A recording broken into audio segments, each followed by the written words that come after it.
already says just preparing. It's already streaming. See, I think we're already live on Yeah, it YouTube. says the meeting is being live streamed. Yeah, here you go. Welcome back to Daily DVR, everybody. We've got a great show for you today. We're live on the YouTube. Subscribe to us daily, or it's DVR Podcast Network. Hopefully, when we get a certain amount of subscribers, we'll get a better at name instead of at DVR Podcast Network 2598454.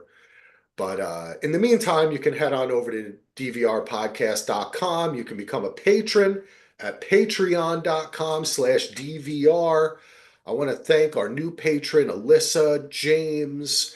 We have so many of them, so many great people that have come over from us from covering Severance and White Lotus and all the other great stuff. We love you all. We have a fantastic, actually, I think we're patrons of each other's things, I Julian. believe so, yeah. Yes, we have a great guest. Julian from Tower of Babble is back with us again. How are you doing, pal? Always great, Axel. Well, I shouldn't say always great. When the existential dread isn't getting me down, Yeah, I am then great. And the existential yes, dread is at a minimum today. So yes. I'm good. Thank you for asking. That's good to hear. Yeah, we're not doing too much politics, though you did tell me before that you are tomorrow going to be out there campaigning for the good people, helping people out in Canada. You could tell the people Sure, about yeah, it. sure. I can pump my own tires for a second. Yeah, I so if folks had listened to our very political discussion from a few weeks ago, then you know that I was like pretty high strung on the whole situation, American situation vis-a-vis Canada and Greenland, as we can empathize with their situation. And whatever Um, else there's a commercial on Fox News about. yeah, the tariffs specifically and all Yeah. that stuff. Anyway, so I've been trying to ease said existential dread by being a participant in democracy more so than just voting, although that is a big part of Yes. it. So I've been volunteering with my local liberal candidate. So typically, we have three major parties here in Canada. Just for a quick explainer, the Liberals, who are red. So for those in the U.S. who might have a like flipped understanding of this. Most of the world, liberals are considered red and conservatives are blue, but you guys have it all backwards. So our conservative party is blue, and then we have a new Democrat party, which is our furthest left party, which is Okay. orange. Um, and then so the liberals are kind of a center left, center right. It depends on where they are. They're more of a center right party now. But um, anyway, so I've been campaigning or helping with the campaign by door knocking and just doing what I can. Brought the dog out for one door knocking session on the weekend, just trying to get the Nice. dog to earn some votes, and I think it's working. So yeah, and then the current prime minister who was elected as after Justin Trudeau stepped down, elected by the party after JT stepped down. He's going to be in Winnipeg tomorrow, so I'm going to be there volunteering for that as well. So I am a supporter of Mark Carney. I think he's the right man for the job to stand up against Trump. So that's my Nice. daily political update for you there, Axel. Well, we support Mark Carney. We support anyone who is against Trumpito and is for freedom, love, empathy, humor, Mm. sharing, socialism, building things for Well, children, and that's certainly not our conservative party. That's certainly not a description of Pierre Polyev, but that's okay. but He's not going to win. I don't think. At least not a majority. okay. All right. Well, so you're feeling positive. That's good. Better, yes. That's good. Off the tail of a housing announcement today Nice. from the Liberals. So yeah, I'm feeling good, at least for today. Nice. Can't say Awesome. how it's going to be tomorrow. Well, we're you never know, or the next hour. Right.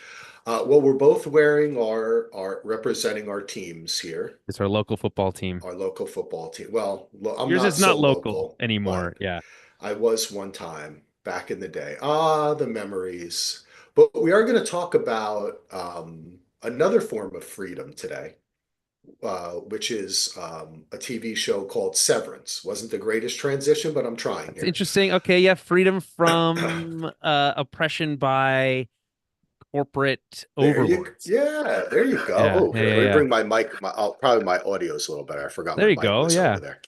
Um, yes. So we have been covering Severance. You have been watching Severance. Last time we were here a couple weeks ago, we had a couple episodes left. We talked just before, I think, episode eight or maybe Yeah. seven or eight. Yes, that's correct. Okay. We've now finished the season. What did you think? I I really like it still. I don't think I like there's some people that are like, here's the thing. It's tricky when you have a mystery box show like Severance is to satisfy everyone because everyone has their own theories about the things, and sometimes people get very attached to those, and when they don't pan out like they thought, they get disappointed. Now, I am a big advocate for and have been saying this for years and years and years, which is to divorce yourself from expectation when it comes Oh, to definitely. all media as much as you can, right? Actually, life in general, I think Well, yes, that's a that that's a too. great way Oh, to live. right, but like if you set up a straw man for yourself, if it doesn't do XYZ, then I'll be Yeah. disappointed. Well, the show has no obligation or even knows what you care about or want out of it. So ask yourself, is the show doing what it wants to do, and is it doing it well? And so the answer to that question is Severance doing what it wants to do well? I think the answer is yes. Now you don't have to like that, but Right. I do.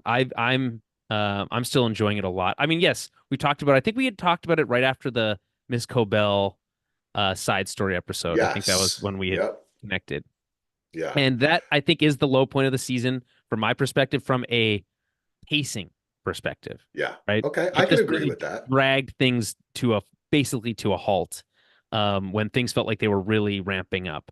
Um, I wonder about uh, the situation with was it Bert and Irving. Irving, Irving, right? Oh, I Um, like that. Birthing. I did not invent that. That is a common shipping term for Bert and Irving. Anyway, so Makes sense. Uh, I'm wondering about Irving because it seems like they're kind of trying to give themselves a out, which is to say he might not come back to the show, but if they can get him back to the show, at least he's not dead. Yeah. In terms of getting John Turturro back, I would.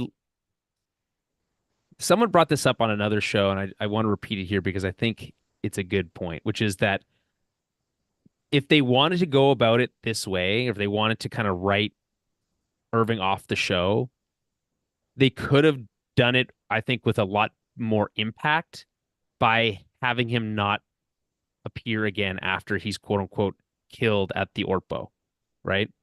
Um, when we cut to black after that episode, and that's the last of Irving's innie that we see, right? Yes. I think it would have been more powerful for the show to end the character there if that's what they want to do with it, because it still gives you room for whatever the you know The whatever Audi is doing. yeah whatever yeah you can always bring Audi back, you can always Right. if John Turturro can't come back to the show, what an amazing I end. think he's coming you know back. I don't, that's Maybe. why, yeah, that's why I don't, I would be extremely surprised. I Why think send him out that, into the sunset then like that in this episode? It's weird. see, to me, that's very interesting because it's like you said with expectations, right? And it's Uh-huh. how we interpret. I didn't see him going out into the sunset. I saw him going out into a new world where we're probably going to follow him.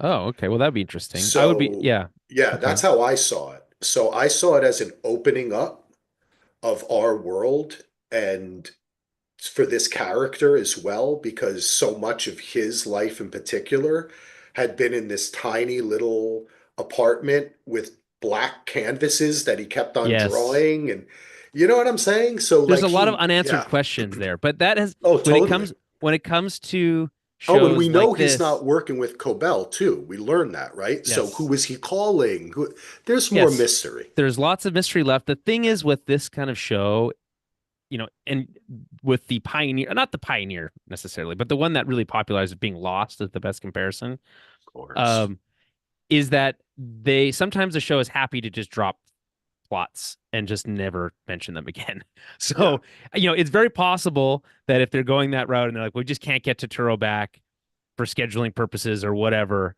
that we just might never know who he was talking to on the phone. And I'm mostly okay with that because it's not his show. That's kind of where I come down on it. Yeah, I think I think we are definitely going to.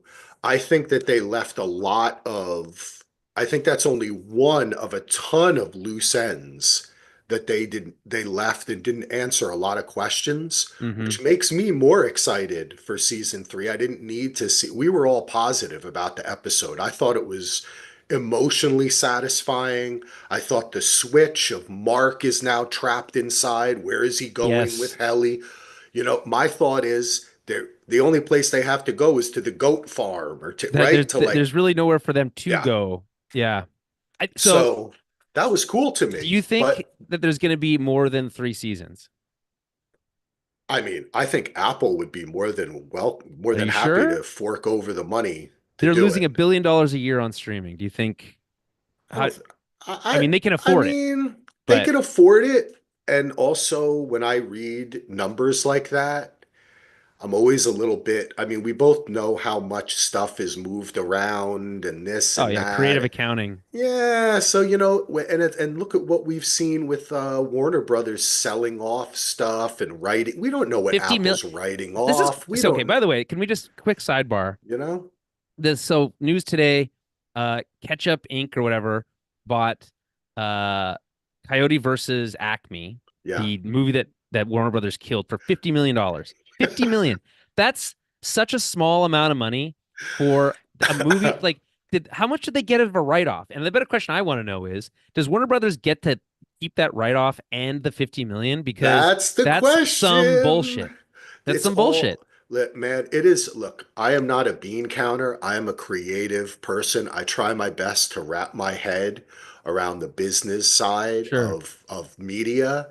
And it's just, that's why when I hear things like that, it kind like I take it in, but I don't really take it in because we've been for 10 years streamers lost money to there, Yes. everybody's losing money. Yes, and um we're in the yeah, post peak TV era now where we can't afford to make all the shows that you want to right. make, so we're just going to make a bunch of And crappy shows and cancel yeah, the ones you like. my That's the era we're in now. it's funny, yeah, totally. And Yeah. my son, a lot of his friends for some reason are into investing in the stock market. Now, I actually worked for a company called Daytech Online in the Mm. nascent stages of day trading. This was 1997 to 99. And you're not And rich today? What's no, going on? because I should have been. This is what I say to him. I really Yeah. should have been. Some of my friends who work there are. But one of the things I had to teach my son is about selling short. And what a lot of people don't understand about the stock market is every time you see the stock market went down, that does not mean people lost money. That No. means other people made money. The stock market capitalism exists to take a piece out of every conceivable way you can. Whether you win or you lose, people are making money. So that's why I don't believe this, like, oh, they lost $1 billion.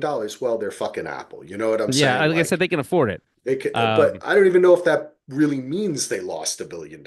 It's like a salary cap in football, right? Like they put it to next year and then yeah, there's a whole so bunch of words. I mean, of course, you can I account don't your buy way it. out of anything. Yeah. But I guess Yes. ultimately, To answer your e- question, I think that this is going to go at least 4 seasons, minimum okay. of four Okay. All right. I seasons. could see four. I don't Yeah, see any more than minimum. four. I would be I would not be shocked if they ended after three, and I would be very surprised if they went for more than 4 seasons. That's my Yeah. well, especially if they're 2.5 years apart, which there's just no way. There's just no way No, you can keep doing that. no. It's There'll just be not another. sustainable.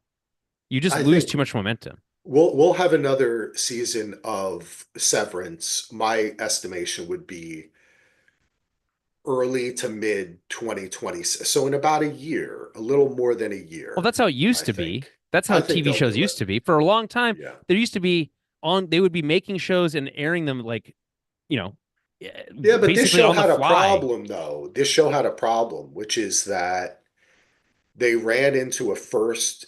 Erickson was a first. This was the first time he was doing something this big.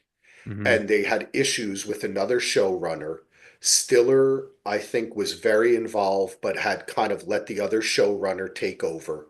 They moved that guy out. Stiller came in to take more of a hands-on role with Erickson. At the same time, they had a strike in COVID. Yeah, I mean, yeah, So okay. I think, from what I understand, they're already writing on season three, and season two was written with season three already in mind. Okay. I would So be concerned if yeah, they're only writing now, I would be concerned about getting production completed in time for an I early to wouldn't, because mid I think they've been, 2026. from what I understand, I may have spoken incorrectly, meaning that they were writing it all together. So Oh, the okay. stuff So that they were they're putting further for two, along. Okay. yes, They yes, could be closer to yeah, production then. Okay. yeah, Well, I think, you know, if anything, these streamers, I think, are learning very quickly that you can't go no, multiple years no, between seasons. It's just not, yeah. it just doesn't work. So I would love to see season three next year. That would be ideal for me. I think we're going Yeah. to.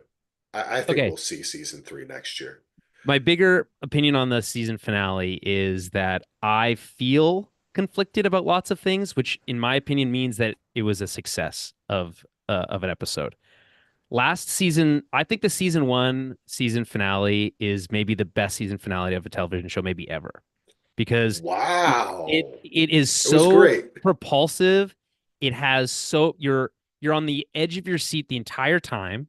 You see every character has something, and this is where this season's finale doesn't quite have that same punch because not every character is directly involved.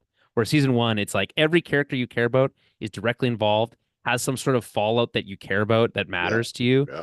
Then that final moment of she's alive and then cutting away is such a Well, gut you also punch. had Dylan holding it. Yeah, right. You And he's being finally brought the tackled. worlds together. Right.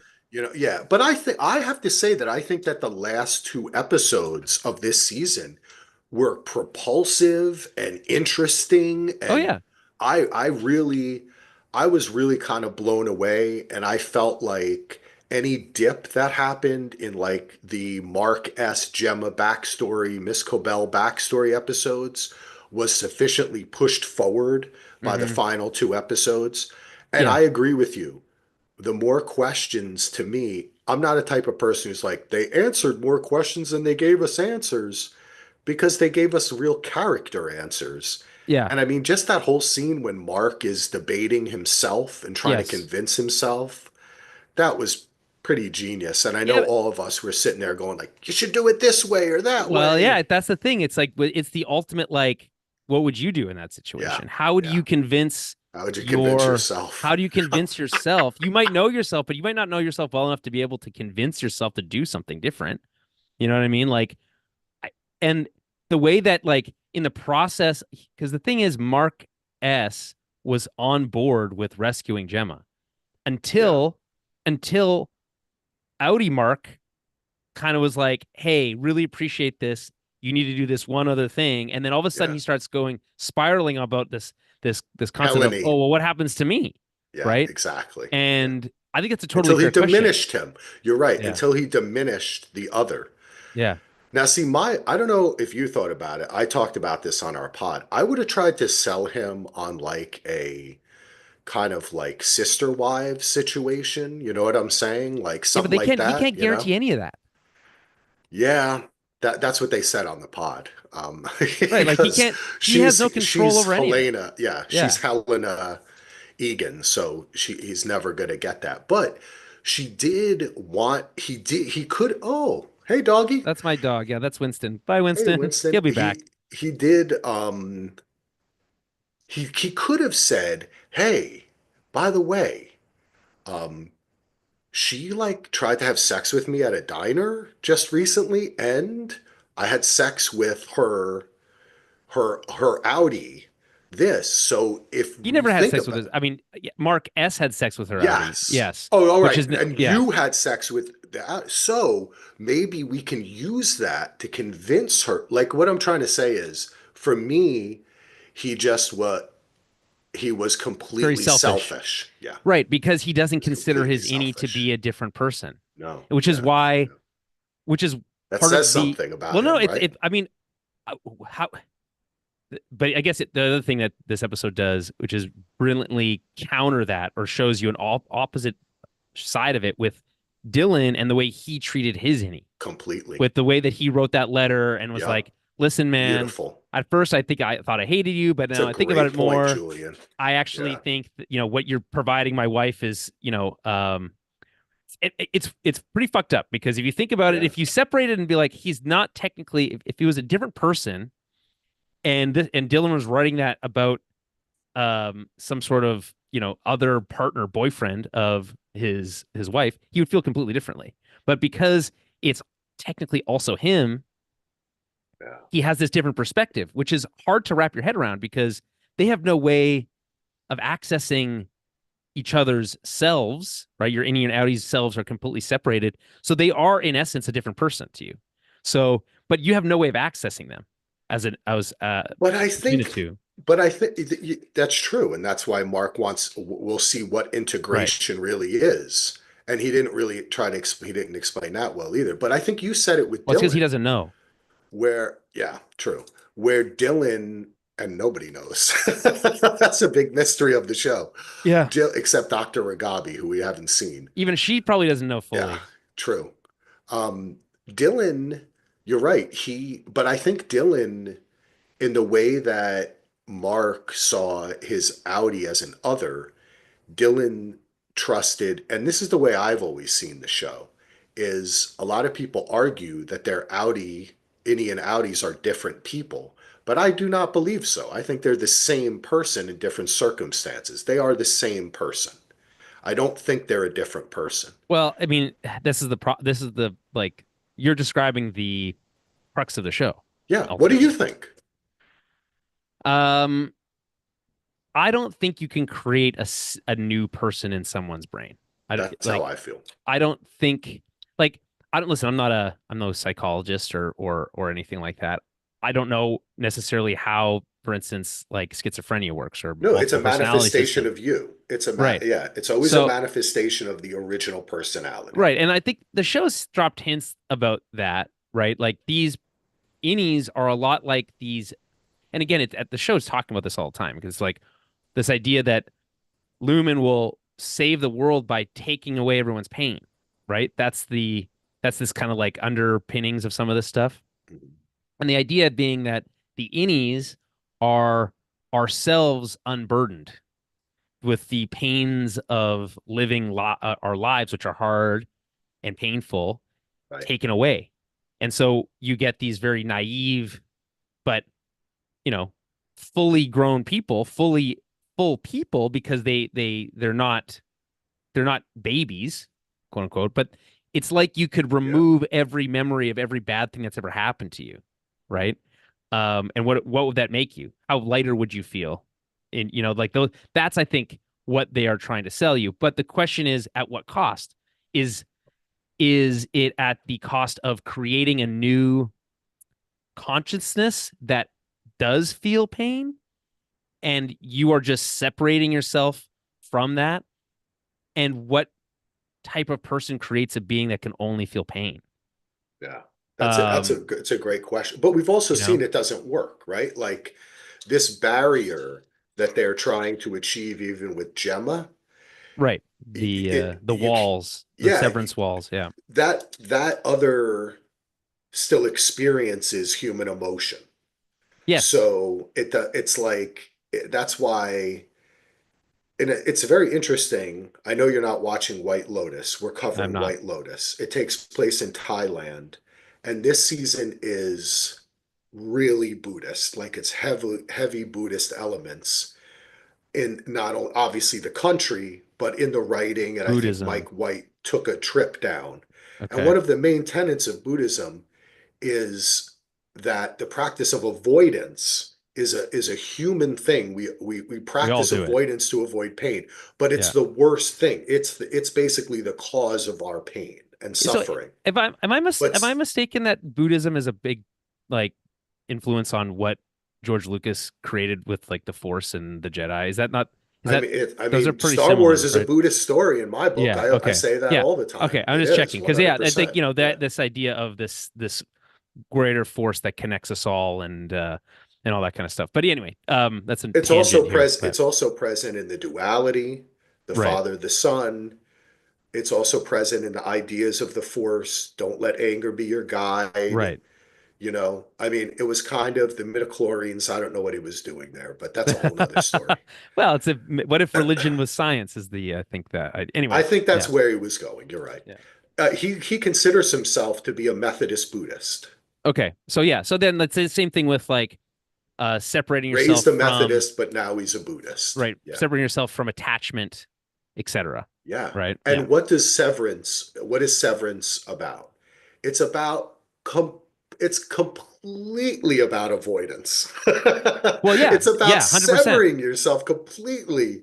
So it's the worst that's why I think the show's so interesting because it's Yeah. like the worst possible choice would be not to accept the pain, to understand it, to let it in, to see yourself as a human, to see that you can grow from it, from learn from it, to see Well, positive. It's to completely avoid it. right. So I think what you're seeing is interesting in the show is that Yeah. the innies are going through their own traumas now, right? Yeah. And that Yeah. those traumas are, bringing them closer in line with their outie selves because they are ultimately the same person and I mean physically the same person, right? Yeah. Um, and if severance in concept is this idea of severing yourself from pain, then reintroducing pain would, in theory, again, obviously this is all made up, in theory, kind of steer you back towards that same outcome that Yeah. that the Audi version would has already reached, or at least at some point, right? Based on their life experiences to that point. So I don't know. This is why this show is so great. When someone here's a question: when someone asks you, "Oh, I heard about Severance. What's it about?" How do you answer that question? I answer that question the same way I would answer when people ask me like, what is The Wire about? What is Lost about? I can Sure. say you just got to sit down and watch it. Yeah, I guess, but I like to believe that people ask you that question because they want I know, but I'm not people good to at feel elevator connected. pitches. Yeah, no, and it's I like, oh talk well, too if you much. like it, you know what I mean. Anyway, I like Okay. to describe it as I this would like, say, yeah, okay, go ahead. No, okay. no, you go first. All right. Okay. I would say Severance is a show about human emotion, about love, about separating yourself from pain, Hmm. anxiety, hurtful things. On the top of it, it is a show about people who choose to put a chip in their brain that creates a separate personality that goes to work for them. Yeah. But Okay. it jumps off that to question what is our personality? Which one of these people is more valuable? Are they both real? What kind of corporation would want this to happen? What kind Yeah. of country? And Yeah. it asks deeper questions like that, while at the same time remaining true to the emotions of its characters. Pretty good. That's a pretty good answer. So I think in season one, if I was just trying to get people in the door, which is generally my goal, which is like, I think the show is great. More people should watch it. Yeah. I in season one, I was like, it's kind of like a show about what if you had the craziest work life balance situation where you could completely separate yourself from work and your home life, and and then okay, of course he builds off of that to be this kind of bigger story, but what you describe, I think, is a lot closer to what I would talk about it now in season two, where we've now lived with these characters for two Yeah. seasons. Yeah. It's a lot. It feels more fully formed in that like broader philosophical um approach. Totally. You know? And that's why it has fulfilled its promise. And that's why I'm very happy with this show because I would think that if I was sitting in a room with Erickson and Stiller, I would say to them, "Good job, guys. Like you had an idea and you not only created these great characters, but this whole world, there's Yeah, so it many feels very sci-fi. Yeah. organic. Yeah, And it's so many questions it asks us about the modern world and ourselves." right. And by the way, I think so. There's so many ways to cut this. Like you could look at it's like a prism. You could look at Severance, you could look at it and you could see all sorts of different like elements that make it up, right? Like the color, white light is made up of all the colors of Yep. light, right? So we have all these elements that make up Severance, and we talked about a bunch of them. Whether it's just the way it looks, how brilliantly it's shot and filmed. We can talk about the characters, how well formed those are. These kind of philosophical questions, the the grappling with like institutionalized corporatism, Yeah. like these things that are there's so many layers to it, but like the thing that's so brilliant about it is that it just comes from this brilliant seed of an idea, and then everything else grows out of it like organically, where these questions come up, and they probably came up in the writer's room organically in that same way, which is like, well, what if we do this? What does this mean about plot XYZ? And that Yeah, just, and definitely. because that happens, it fits the way that we think about it and reflects our emotions back because there's so many different things that are true to the human experience that are reflected in the show. Yeah. Um, connection and love and our relationship with work, our relationships with our family, these things that are, again, universal experiences for the most part. It's a brilliant show. The thing that really I feel like pricks at me in the show, not in a bad way, is that corporatism side of things. We talked about the politics at the top, and I'm not going to get political here again, but I think one of the biggest problems in especially America, but in capitalist Western society as a whole, is corporatism is run rampant. We've let corporations act and behave Hell however they want yes. Yeah. with almost no repercussions. There's no Oh, zero. accountability. Yeah. So Yeah. and so we've created this culture of zero accountability, and we're now laying in that bed. And the the true horrors of that essentially means that businesses will always prioritize profit over people always. So Yes. it doesn't Yes. matter. Like, we will give everyone cancer if it's cheaper for us. That's like that is a fact of corporatism that it will always happen because that is Yeah. the law Oh, of capitalism. So going back hundreds of years, baby, right, to the beginning of the right. Industrial It's Revolution. cheaper to pay out death penalties than it is to make my employees safe. Though that kind of stuff has been true forever. And if Triangle we Shirtwaist Factory Fire. Right. And again, obviously they tackle this like explicitly in that episode with the Ether Factory, but um, in general, if we allow corporations to run roughshod over us, they will because they have to because that's how they are built. Yeah.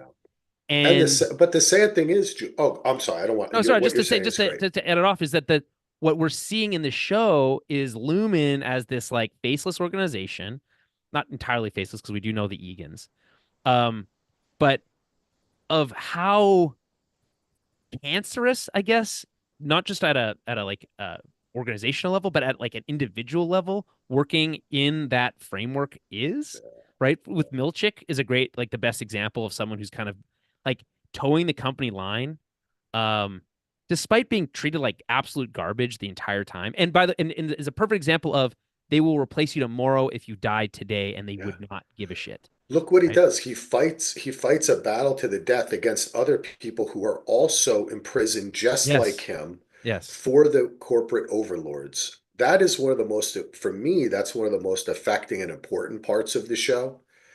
And but what I think is interesting is, and I'm sorry I interrupted you. What I was going to say is these corporations are run by people, Yes. right? They are run, not only are they run by people, but there are people in the general public who worship them like a cult. For example, the Walt Disney Corporation, Yes. Apple, Ford Motor, None of those people are good Coors people. Light. None of them were good people. You know what None I'm of them. saying? Not Yes, any of they those don't CEOs are give a good people. fuck about you, but No. people will literally walk, like have a Coors Light tattoo. Or look, here I am. See, even the sports logos we wear are Yes, corporate it's logos. important to say, and I will say this over and over again, there's no such thing as moral consumption under capitalism. Yes, There's thank you. no Yes. there's Yeah. no everyone has a line.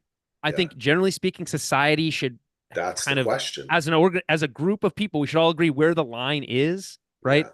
For But instance, a now there vegan is might no say line. there's no line. The line is There's no gone. line whatsoever. There is there's no morals whatsoever anymore. And one of the things that I think Severance attempts to show is how far people will go in handing over themselves to a Yes. corporation to save them, right? From the pain that the corporation is causing them. Yes.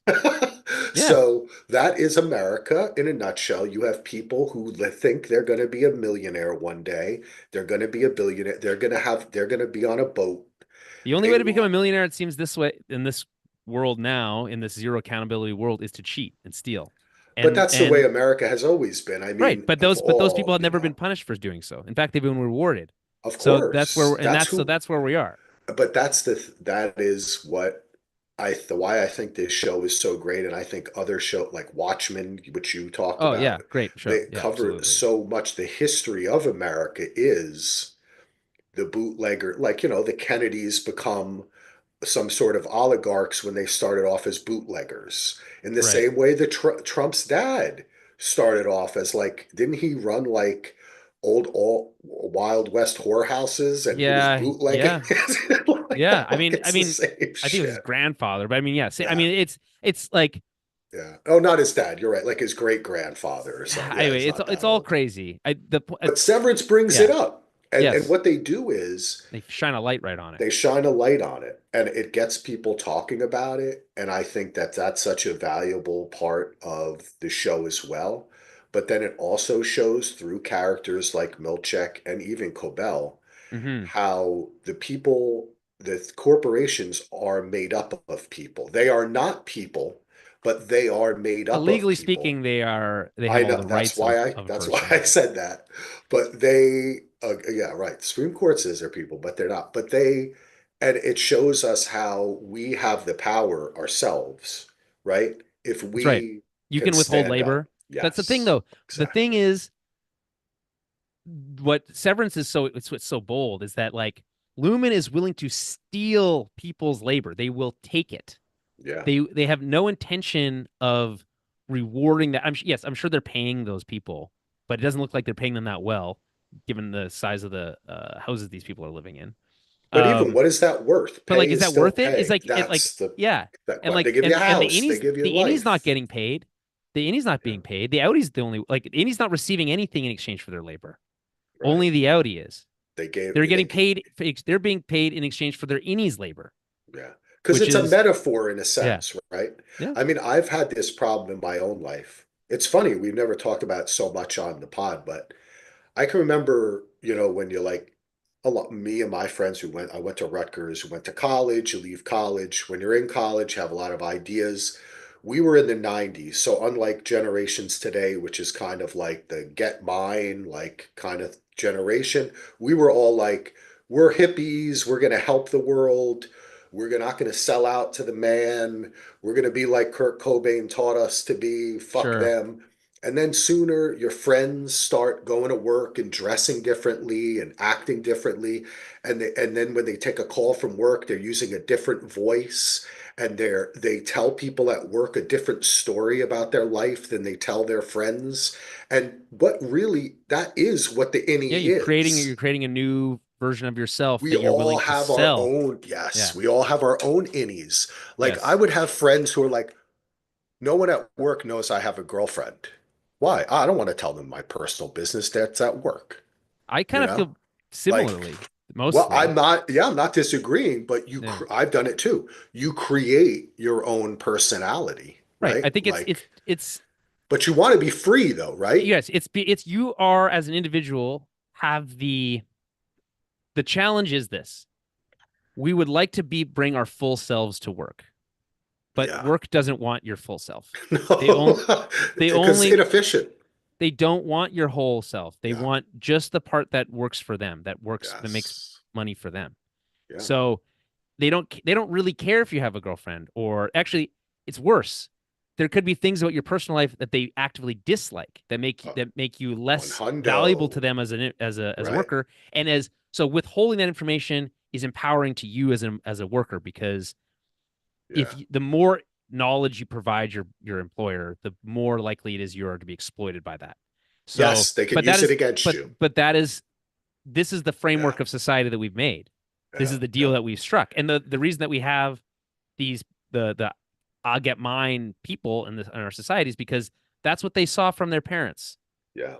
and who weren't willing to even help them. Never mind, you know, their community or anyone else for that matter, or society as a whole. Um, Well, Yeah. it's great So that Apple, the biggest corporation in the world, can bring us the television show that's Seven. absolutely right. But I guess ultimately, like, it speaks to this That was this Apple I at one point. Apple was kind of the pioneer. Not anymore. They're a phone no, company they now, are but they are not that anymore. no. But it speaks to, I think, this idea that is largely lost, especially by the Elon Musks of the world, of patronage of the arts. There are so many people or sorry, there's so much money at the top, and instead of doing it, they just sit on it. But there was a time when people with a lot of money would do stuff like sponsor the arts. It's like Build a who bridge, build who's a fund building, build a park. who's funding indie movies? But Nobody. It's all that's, but you know what, self-funded. Julian? It's interesting. We say we're not going to get political, but we're political guys. I think that what you're seeing here, what you're exact, I love that you brought this up because I talk about this with my friends and my wife all the time. That is going to be what inadvertently these dumb fucks make happen because they in the minds of a Musk, a Trumpy, the idea of giving to the world or It's a helping or weakness to them. uplifting is weakness, yes, and it's inconceivable, so they don't even think about it. So the thought that pulling federal funding and pulling would cause other people who have money and who do want to help to donate and lift up other organizations Well, there does won't be not no other even occur to choice. them. Yeah. It does not even occur to them. And it will happen. It will take time, but it will happen. And that will actually push those people away from, I think, in a sense, push them away from a different type of capitalism and actually push more people to uplift communities and donate money and time and not for nonprofits. So that's something I hope to see. Now that's a different conversation, That's but a this yeah. this does clue into something another show we're going to talk about revolution Yes. and people coming together, Vive and la that's revolution. yes. Actually, speaking of which, did you actually? Yeah, I know where you're going with this, but did you see the new not Paul Thomas Anderson? Who's the new Yeah, trailer yeah. for One oh battle man, after another. yeah, One Battle After Another. Is that Hell P.T. yeah. Anderson? Am I saying that? If I Yes. said right? Okay, yeah. Which 100%. is like, hey, we're gonna. I am finding it fascinating, this, like, between Alex Garland's Civil War last year and now this One Battle After Another concept from P.T. Anderson, which is just like taking this existential dread problem that we're all feeling and fucking looking at it right in the face. I think Yeah, Civil baby. That's what War you got to do. doesn't go as far enough, personally. Well, because I don't know that so much that that was a show about It's not really a a political film. show. Yeah, Movie. it's a Yeah. film about war correspondence, really, Yes. I think. And I Yeah, think but that's about war in general yeah, and but how it can happen anywhere. you don't frame it as American Civil War and then expect to be given a pass on, oh, this is just That's an true. exploration on Well, war journalism. No, you can't set that stage and then not address it. I think that's silly. true, but I think that through certain characters, for instance, the Jesse Plemons character, Yes, the most the exciting person on that entire movie. the politics of the film were there for those Yes, who wanted to see it. but it's not Um, explicit, and I think that's it's not. fine. It doesn't have to be. I'm just saying that, like, this P.T. Anderson one does seem like it's being much more And explicit I think it about it. takes place during the Reagan era as well. If they're keeping this story the same as the book it's based after, Interesting. Okay. but they may have changed it. I think they may have also changed the he may have also changed the race of his wife. Hmm. So it's a white man and a black woman in the movie. Yes. And so I think that may have I think there's certain things but I mean, regardless, we know where P.T. Anderson comes from. He's an extremely liberal, open, empathetic individual. Yes. He is not campaigning on the side of these corporate elites.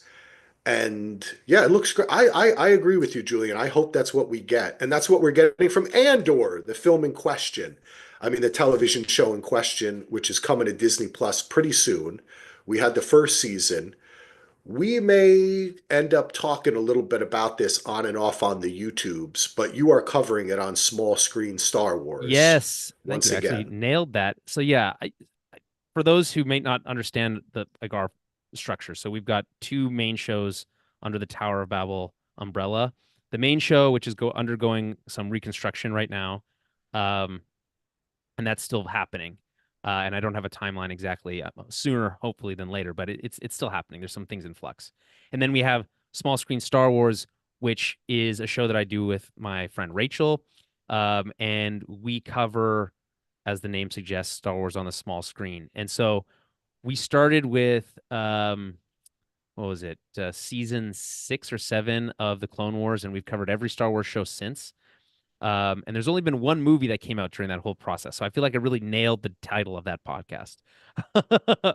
um, with episode 9, which is easily the worst of all the Star Wars movies. That's not even close. Anyway, um, Andor season 2. Actually, I'll back up a little further. Andor season 1, which we covered when it came out.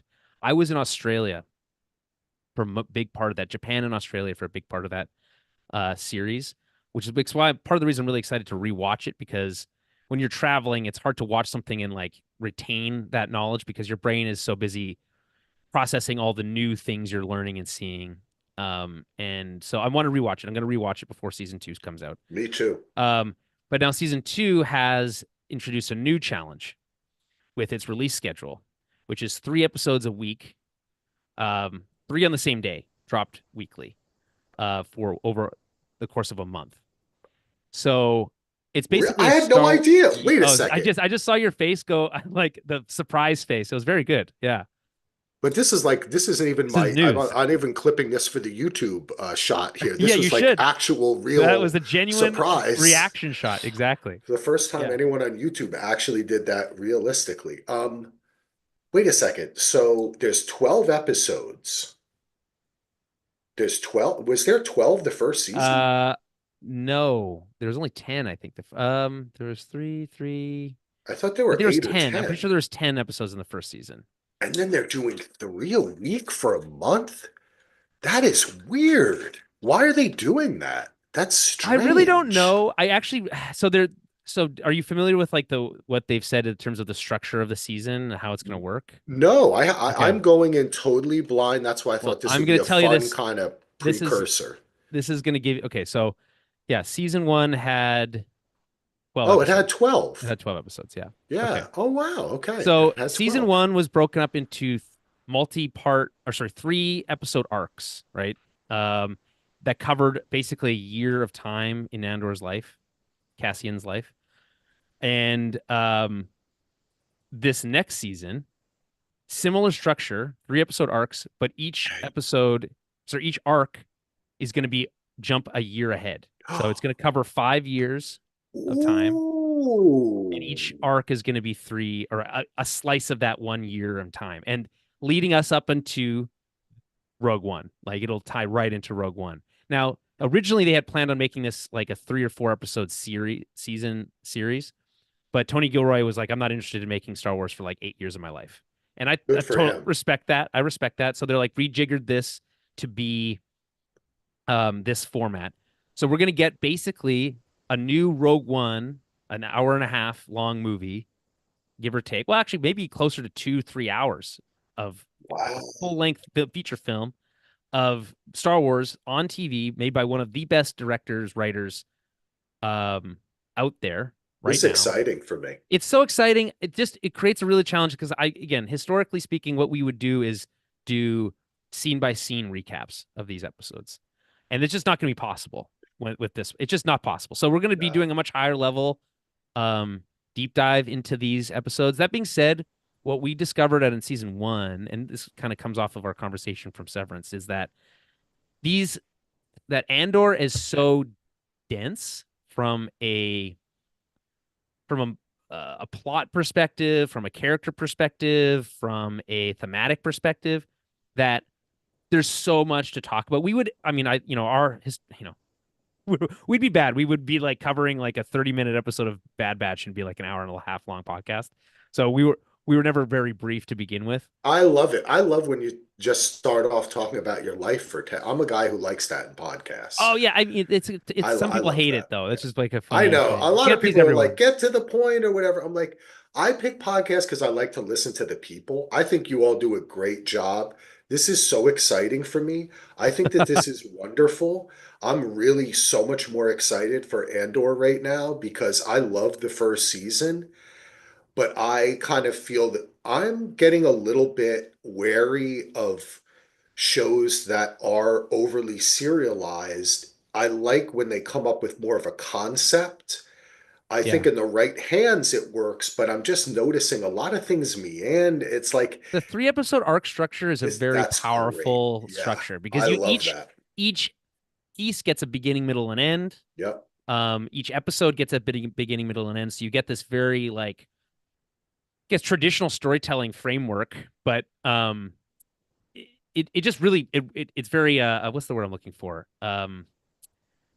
It like marries Efficient? those the individual. Well, it marries the individual television making concept with the kind of movie making Ah, concept, right? In a really kind of yeah. more structured, natural way. So instead of like, remember they would It's be like at a Netflix shows, hybrid. right? A Netflix show used to be like, oh, it's like a 12-hour movie. It's like no one wants a Yeah. 12-hour movie. It's like your opening act is going to be 4 or 5 episodes. Like, why? I don't want 5 hours of opening acts. You know what I mean? Yeah, You know what I mean? I do. That's what I'm saying is, and I think that's where a lot of shows go wrong, where they try to maintain the B plot for like all 10 episodes instead of understanding, no, you've got to run them cyclically. So one comes to an end after episode one and a new one begin. Like Yeah, if you keep on trying to drag everything out. So I think this is great. I also the think it's Marvel great. problem, by the way. Yes, I think it's great for Gilroy too,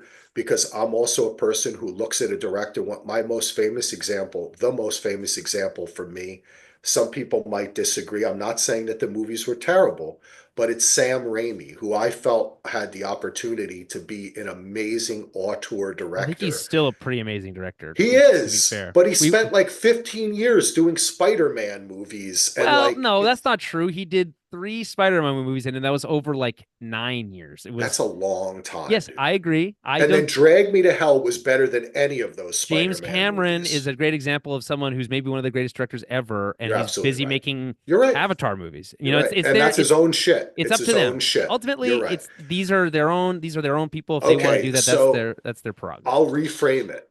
Regardless of the genre, it's good that he wants to do something and then move on to Yes, something new. yeah, one for himself, one for That's them, one it. for Yeah. himself, right? I like So that. I like when people move on to something new and try something different.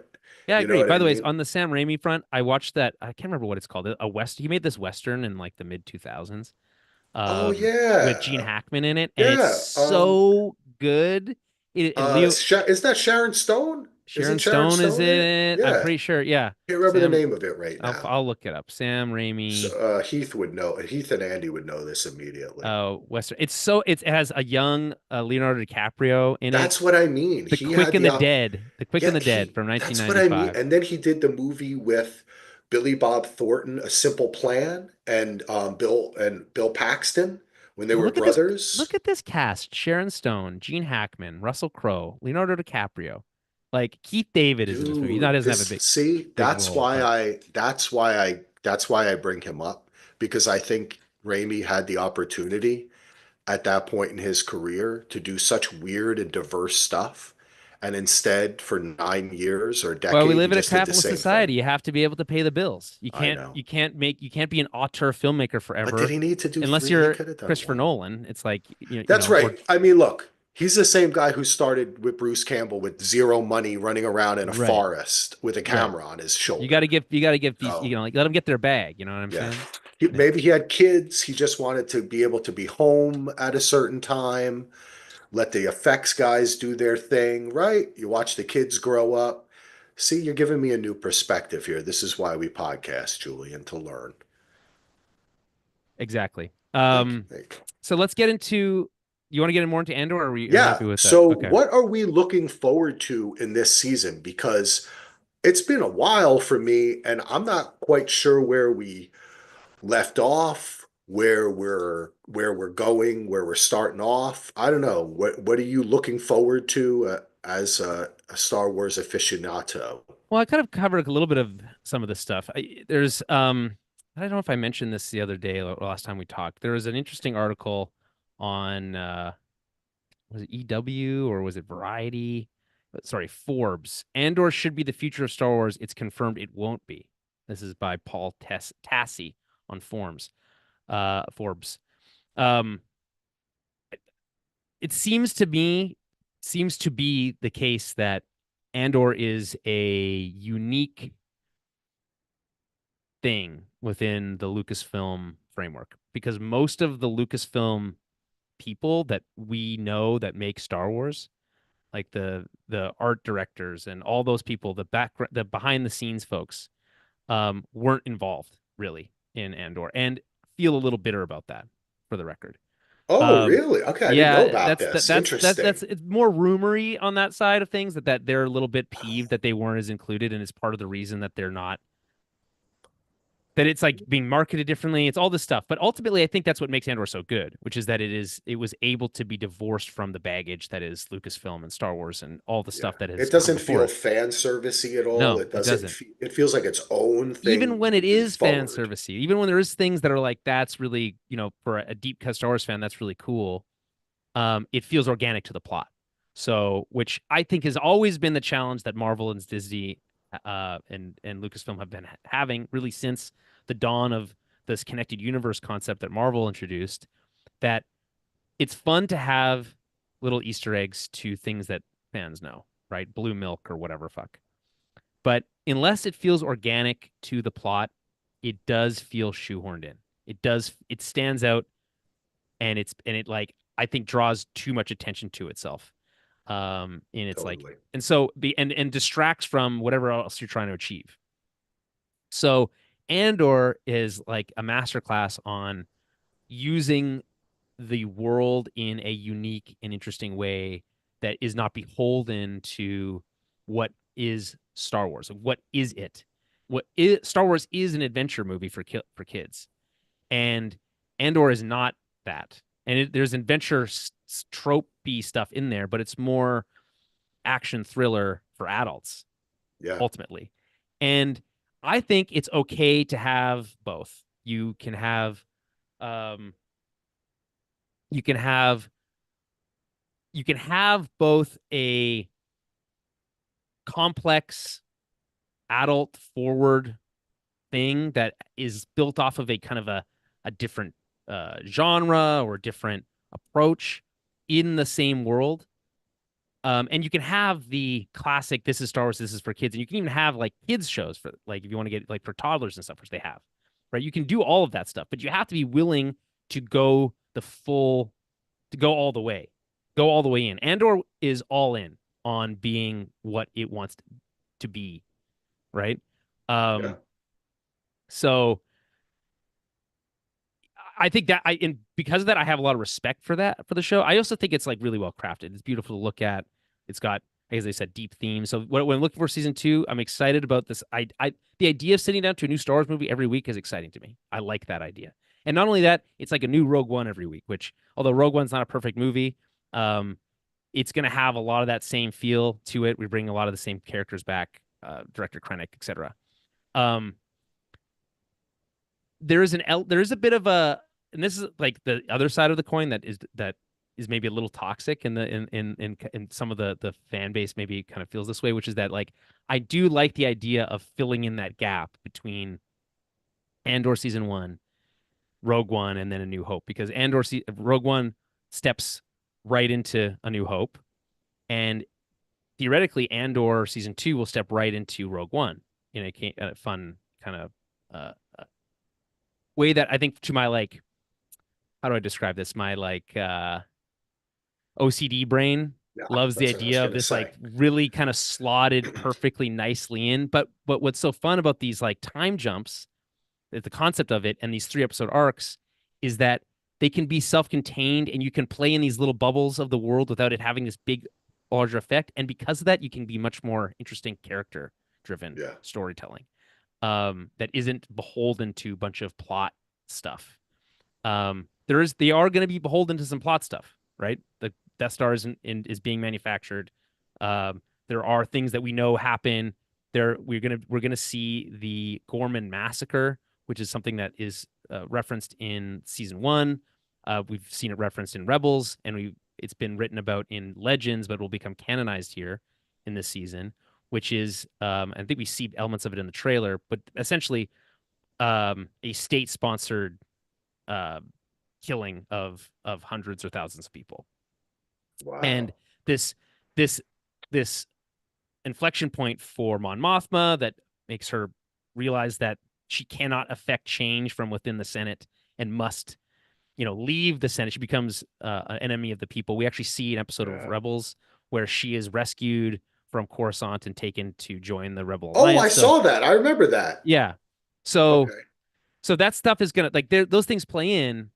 So that's fun for me from a lore perspective. But Yeah. what's most important for me is that we're gonna get to see some more amazing performances from Diego Luna and others, and be just treated to some of the most articulate storytelling in Star Wars that we'll maybe ever see. And I just can't wait to soak it in, really peel back the layers, and then once it's all over, ask Lucasfilm, why can't we have more of this? Why can't we have more stuff of this type of quality in Star Wars? But that's Yeah. for that's for It's that's for a month and a half from now. it's funny because good stuff there, by the way. And I look forward to all of that as well. And I think it's cool that see, Andor's the type of show, like you said, where they have the ability to do something like this massacre you speak of, for me to watch it, be totally affected by it, and not even know that it's a part of a larger lore that other people are really looking forward to seeing. In the Hmm. same sense as like when Game of Thrones, as a book person or whatever, I might know, oh, this is coming soon. But then when someone watched it, they're like, oh, that was awesome. And it's like, yeah, I Right. know. We've been waiting like 2 years for this point to happen or Right. something. You know what I'm saying? So I think that's awesome. I think some of the other stuff we were talking about with Severance and Revolution and stuff, I think that's going to be very interesting Oh, to and see also it's too. the right time. If Yeah, anything, yeah, a story about people realizing oppression is real and happening to them. And yeah. it's not And just it's Wendy, not abstract anymore, right? That I would actually just 2 days ago, I went to YouTube and I watched the Marva speech from the season finale of season one, where she tells them to fight the Empire. She's like, if I could do it again, I'd wake up every morning early and fight these bastards from morning yeah, till dawn. Or you know what I mean?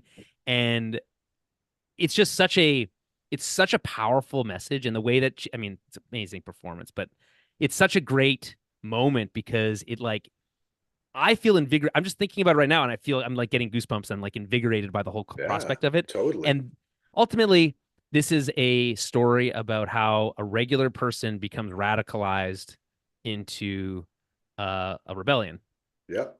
against a That's what's tyrannical so great government. about the character too, because he doesn't want this. And so much No, of the first season is him not wanting this or not caring and having different motives. And though we know where it's going to end up, it still makes it so captivating to watch. When you can pull that off.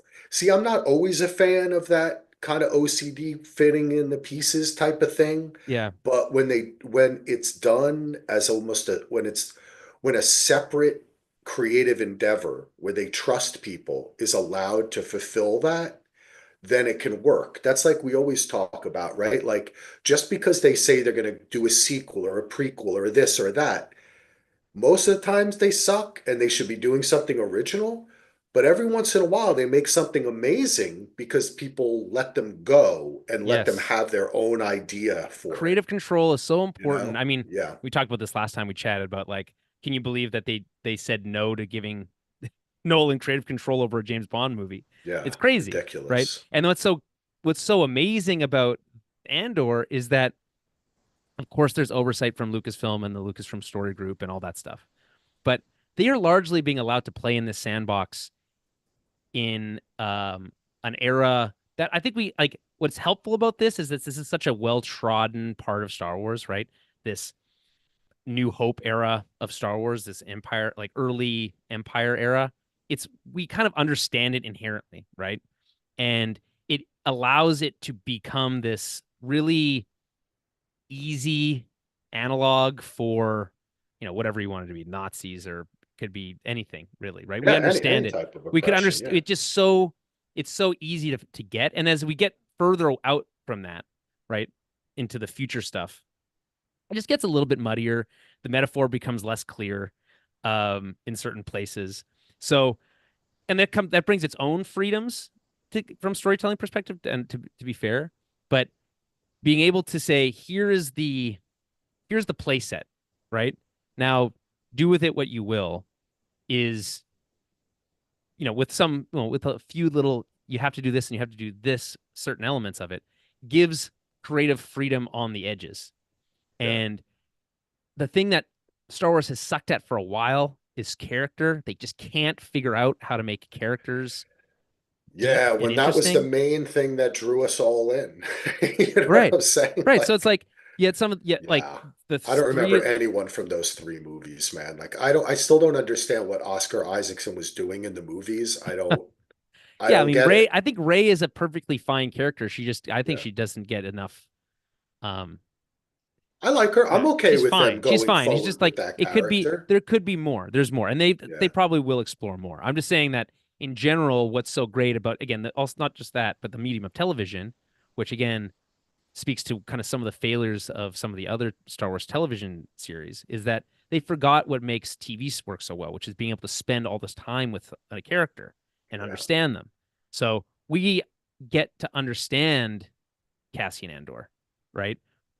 Whether it's between his interactions with his mom or his adopted mom, his desire to find his sister, his long lost sister, um, this desire to be left alone, right, which comes from his adopted mom, to just be able to Yeah. live their life, and then within this larger thing, the Empire coming in and basically saying, no, we will do what we please regardless of what you want out of Yeah. your life, and like, so, and And then, a and what does that quest make you for, do? yeah, Yeah. quest for personal responsibility, finding that, seeing what that Also, means to and him. then being good at it and finding out Yeah. that you're good at it, and like, okay, I'm a revolutionary now, and I'm really good at it. What does that mean for me? Because that wasn't how he pictured his life, Yeah. right? Yeah. Me So neither. I didn't yeah, I didn't I didn't picture it being a podcast revolutionary, that's right. Julian. Did That's right. you? Radio free, Radio Free Canada, Well, whatever. I'm really Yeah. looking forward to this, man. Yeah, I love Andor, and I like what you said too, because I'm a big proponent of them being able to tell all types of Star Wars stories to Yeah, people of 100%. different ages. And nothing gets me more upset that when a show like Skeleton Crew comes out or something, and you get all these guys our age in their 30s, 40s, Skeleton 50s Crew's great. complaining Yeah. about it. And I'm like, did you watch this? Like, it's for kids. This is a great show. It's so fun. It's cute. It gives you a sense of wonder. They're showing us different, like, not everything has to be for the grown-ups. And also, I guess a lot of people forget that when they first went to Star Wars, they were a kid. Yes. Yes. People do forget that. You know, It's a shame. a lot of it is that childhood discovery and joy. And when George set out to make it, that was a big part of it too. That's the Ewoks and the Yes. This is, by the Jawas way, and the, the you know, original backlash from Star Wars is Jedi, because the yeah, Ewoks were like, the whoa, Ewoks. I that's too remember far. that. Are you It's kidding too me, far. man? We can't. Yeah, exactly. Dude, listen, I was what year did that? Wait, no, 80, it's 77, 80, 83, right? Yeah. So I was 9 years old Might have been when that came 84. out. Okay. Or I was 9 or 10. I'm born in Yeah. 74. I can remember from like kids my brother's age, because my brother's 4 years older than me. Yeah. It was like eight, it was 14, 15. Oh, the Ewoks. Oh, that's stupid, man. They ruined the movie. That's And so funny. meanwhile, I'm sitting there with like every Ewok doll and the action figures. I'm like, I went back to the theater 50 times to see the Ewoks. I thought they were hilarious. Yeah, who doesn't? I mean, obviously And kids would the like Ewoks, obviously. and the way they were gonna like almost eat the people too, you were like, Oh my God, hilarious. this is Yeah, crazy. the whole I thing, love it. there is an element I think people forget. Star Wars is fucking hilarious. There's Yes, so many things it's that are really, comedy. really funny, and like intentionally so. Like when C-3PO is floating on the chair and he's like doing the whole Yeah. thing. Like that's so funny. But like people Everything forget is. that Yeah. you can just have a fun time. It Yeah. doesn't have to be. It's not all about the dark side and taking good versus evil. It's like no, there's moments where we can just laugh at stuff, I right? do, And and I do think that folks our age, we get caught up in the, golden age of TV. Everything's The Sopranos, Breaking Bad. It has to be dark, grim dark, like to be serious, or you can have some fun and but some I think joy in something it's okay. yes, I agree, which is why I like Skeleton Crew. But in contrast to that, Andor is grimdark, and Yeah, it's okay to also have that sometimes. It just doesn't have to be all one thing yes, all the time. exactly. That's yeah. And if you're gonna do it though, I think Andor does the grim stuff better because the characters have a vulnerability. It's when characters don't have a vulnerability in situations like that I find it hard to empathize with them. But that's why I like this because something can be serious, but it has I think it has to be deep Yeah. and be able to be Plus self-reflective, character driven. We see the Yeah. world of the we all know the world of Star Wars and the Empire and what that means. We just rarely ever got to see it. And now Yeah. we get to see it and it brings it down to the human level, which is like, what does this oppression mean to an individual? Yeah. And what is someone willing to do to make it stop? And And so like like, yeah. oh, I was gonna Yeah. say good characters. I'm still interested in what's happening with that weird dude and his mom. That whole Oh, part, yes, I yes. love it. I thought it was so Cyril, weird, Cyril dude. Karn. Yes, I know. And Yeah. his mom is played by that actress with the coolest, dark, deepest female voice I've ever heard. It's Yeah. so wild, I liked that most part so of it. gravelly. Yeah, I can't, yeah, I don't know. we I'm were really talking excited about the about show. it. I remember when that came, there was an episode and we chatted about it on one show, and somebody was like, He's eating what's all this cereal. bullshit with the guy and his mom and everything? I was like, I find that to be so interesting. I don't know Yeah, well, because why, it's a great but analog. yeah, It's a mirror of Cassian. It's instead of so Cyril Karn is being oppressed by the Empire too. He just doesn't understand it in the same way that Cassian does. And and we talked about this with the Severance thing. Cyril's response to that is to be uh radicalized the other way, into yeah. being the Nice. Okay, I like oppressor, this. right? Yes. So he goes from Right. being That's just where like a he finds small power. backwater security officer to I think in this season we'll see him be working more involved with, the security bureau or whatever they're called, ISB. So um and we're going to get to see what's her name? I'm looking at Deidre Miro. How these larger pressures that the empire imposes on individuals within the system plays out on her. I mean, I assume based on some of the things we've seen in trailers. So I don't know. There's lots to mine here, and from a Star Wars story perspective, from a character perspective, um, and it looks like it's gonna look really really good, which is another thing that Oh yeah, I it miss looks from some amazing. like some like I actually don't mind that much the Obi-Wan show, but because it was so rushed, it looks so I shoddily know. made. It really It's such a looked bad. it's like why does this look so bad? Like I don't understand. Video games sometimes look better than some of the things we saw in that show. So I would by the way, on the Obi-Wan front, someone who worked on that show in on the special effects side had put out this post a few years ago saying that they were going to recut the show into a movie, and they were actually filming some kind of like interstitial scenes, and they're actually retouching up. They were doing some like touch Oh, up work fun. on some of the, and like obviously it's completely not official, Yeah, quote unquote. But I don't know where that project sits, but I would love to see that, and I would like champion that as being like, let's that's just have cool. Lucasfilm adopt this as like the what this should have been from the beginning, right? Now, I'm not Yeah, on, I love when people do that. I'm not so much on the socials sure. anymore, but I remember back in the day, it wasn't too long ago. Remember, like, didn't Soderbergh used to go back and for fun, he'd re-edit movies he thought were Yes, too long yes, and someone else was doing that too. Was it the Seth Green, the guy who did that show with the action figures? or so. I think he was doing it too, or was Hmm. it? It was some other young. It was like not Macaulay Culkin. I don't know. It was somebody was making like There is kind another of. cut. There is a super cut of the Star Wars prequels as one film by like Tobey Maguire or something weird like that. That's it was You some know, actor or yeah, something did it. yeah, I thought, yeah, I'm always for that. That's kind of fun. All right, cool, man. Well, we talked about a lot. We've been chatting for yeah. a while here. Is there anything else you wanted to mention before we jump off? I don't have anything else to mention other than Fight the Empire, of course, which Yeah. the best I think most people have probably heard this, but I'll say it now again because I think it's important. Originally what they wanted to say in that scene was fuck the Empire. In that and they just Lucasfilm didn't have the balls to use the F bomb. Also, as far as we know, the F word doesn't exist in the Star Wars universe, so it would have been a little weird. Um they have their own swear words, kind of like they had in Battlestar and stuff. But Frack. yes, Frack the frack, Empire. yeah. Anyway, so they went with Fight the Empire, and I respect it, the decision. I do think it's a fun like little Easter egg to know that behind the scenes when that's happening, you can imagine her saying the other one instead. Well, And on recommend Sever, go look that up. That scene, the Marva speech I will. from the season finale. It's great. Well, I'll be watching it soon. I'm going to rewatch the whole series. And, you know, in Severance, they do say fuck Lumen.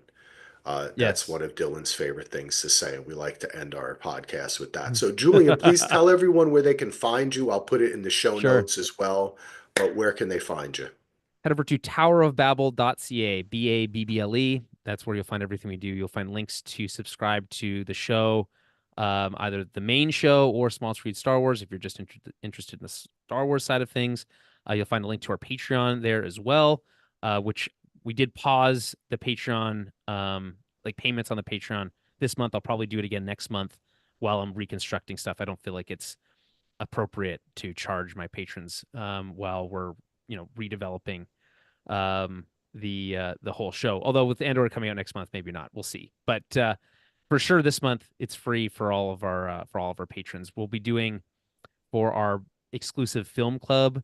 We are doing what the heck is the name of that movie that I just watched? Hold on, I have it here. It's a cult classic that just got a 4K re-release. Constantine from 20. Oh, with Keanu. Yes, yeah, exactly. The Keanu Reeves Constantine film. Um, I mean, not spoilers for the movie, but spoilers for the. I think we're recording this tonight. Cool. Um, but it's a very. I have mixed feelings on it. It's got very cool visuals and there's some really cool stuff in I it. remember being feeling the same. But it's just like I feel like it's disjointed. So that's anyway. I'll talk about that more tonight. You can find that if you subscribe to our Patreon, patreon.com/Tower Babblecast. Awesome. So check the show notes as well for those links. So you can listen to Julian and him talk about Andor 2. We're going to be back Wednesday talking about White Lotus. I'm trying to get a Gina will not be with us the final two episodes, so I'm trying to find another co-host. But if it's Jenny and I, that'll be just as awesome. We'll have fun talking about it. And yeah, after that, we've got to find a show to cover. The only thing we've committed to, of course, if Mayor of Kingstown comes back, we had chatted a bit about maybe talking about The Last of Us, but I'm not sure. Yeah, that's coming out Um, soon. yeah, that might be a YouTube thing. I'm not sure, but we'll see. Either way, subscribe, Daily DVR. Check us out at dvrpodcast.com. And thanks to all our patrons. You all rock. We love you. That's it. Um, Fuck the Empire. Fuck Fuck the Empire. Lumen. Good luck tomorrow, Julian. And let freedom ring. I'm gonna try to do Indeed. my Dylan stop the Zoom and this at